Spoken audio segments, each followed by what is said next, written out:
जिन पर महात्मा की कृपा होती, ये 8 बातें उसके हृदय में अपने आप जागृत हो जाती हैं। देख लो, 8 बातें उसके हृदय में अपने आप जागृत हो जाती, जिस पर संत की कृपा होती। पूज्य बाबा कहते हैं, पहला, नाम जप, नाम कीर्तन और लीला गायन, इन 3 का उसको व्यसन हो जाता है, नशा हो जाता है। ये 8 बातें महात्मा के कृपा पात्र में जागृत हो जाती है। नाम जप, नाम कीर्तन और प्रभु की लीला गायन का नशा हो जाना। कीर्तन हो रहा है तो शकील के बैठ गए, थोड़ा 5 मिनट हमको भी गाने, राधा राधा, भगवत चर्चा हो रही, अरे यहां कथा हो रही और बैठ गए 10 मिनट। नशा है ये, हमारे आपको नहीं, सनकादि के लिए भी कहा गया, आशा व्यसन वसन याति नहीं, रघुपति चरित होए ता सुनहि। हनुमान जी को बड़ा नशा है। यत्र यत्र रघुनाथ कीर्तनम तत्र तत्र कृतमस्त कांजलम वाष्पवारि परिपूर्ण लोचनम। आश्रु बहाते हुए नाम कीर्तन सुनना, नाम कथा, लीला कथा, ये श्रवण करना। पहला, साधु कृपा पात्र में नाम जप, नाम कीर्तन और लीला गायन का नशा हो जाएगा।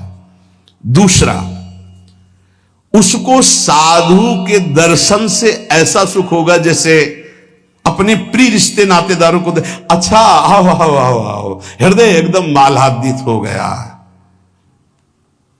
साधु महात्मा से जब बिछोड़ने का समय आता है तो ऐसा लगता है हमारे प्राण छूट रहे हैं। ऐसा बिछुरत एक प्राण हरि ले, ये साधु कृपा पात्र में होगा। संत को आओ आओ, आज तो हमारे अहो भाग्य, जो प्रभु मोहि अनुग्रह की ना, तो तुम्हारी दरस हट देना। पहला, नाम जप कीर्तन और लीला गुणा गान का व्यसन। दूसरा, साधु दर्शन, साधु सेवन, ऐसा जैसे प्रिय रिश्तेदार, प्रिय नातेदार, ऐसा होना चाहिए। कई चरित्रों में पढ़ा है कि भगत की पत्नी जब संतों का मंडल आया तो उनके लिए बहुत ही ऐसे खिचड़ी आदि रूखा सूखा बना, और जब उनके भाई आए तो खीर पुआ पूरी सब व्यवस्था। जो लाल स्वामी जी के भी चरित्र में ही पढ़ा है, वो अंदर घर में गए, कहा कि बहुत खुशबूदार ये सब भोग पदार्थ बने और संत मंडली में तो खिचड़ी परोसी जा रही। तो उनका वो संत है, ये हमारे भाई हैं आए, मतलब उनके साले। अच्छा, तुम्हारे भाई, और ये हमारे रिश्तेदार हैं, हमारे प्रभु के जन पार्षद हैं। सब खीर पुआ उनको परोसा, खिचड़ी उठा के लाए, उनके भाई को पकाया। ये तुम्हारे रिश्तेदार के लिए, ये हमारे रिश्तेदार के लिए। हरिराम व्यास जी, मलाई गिर गई दूध के साथ उनकी कटोरे में और संतों में दूध परोसा है। हाँ, ये शरीर तुम्हारा पति है ना, इसलिए सभा में ही कह दिया, जाओ मैं आज से तुम्हारा त्याग करता हूं। तुमने हमारे संतों के साथ भेद किया, हमारे आगे मलाई गिरा, क्योंकि शरीर तुम्हारा पति है ना, इसलिए। जबकि ऐसा नहीं, स्वाभाविक ऐसा हुआ था।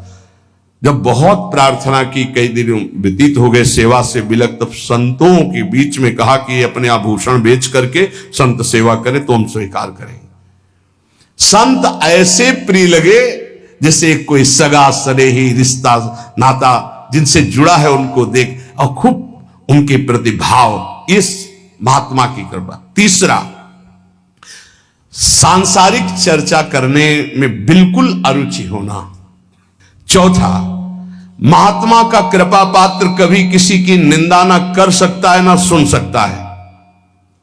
पांचवा, महात्मा का कृपा पात्र कभी प्रणाम नमस्कार न स्वीकार करता है किसी के, कोई जैसे कर रहा है तो स्वयं स्वीकार नहीं करता, और दूसरों को भरपूर सम्मान देता है। स्वयं अमानी रहकर दूसरों को मान, वो किसी का मान सम्मान स्वीकार नहीं करता और दूसरों को मान सम्मान करता है। छठा, किसी का चित्त दुखे ऐसा संवाद नहीं, किसी का चित्त दुखे ऐसी कोई क्रिया नहीं, और कोई किसी संवाद या क्रिया से उसको दुख पहुंचावे तो उसका चित्त दुखे ऐसी स्थिति नहीं।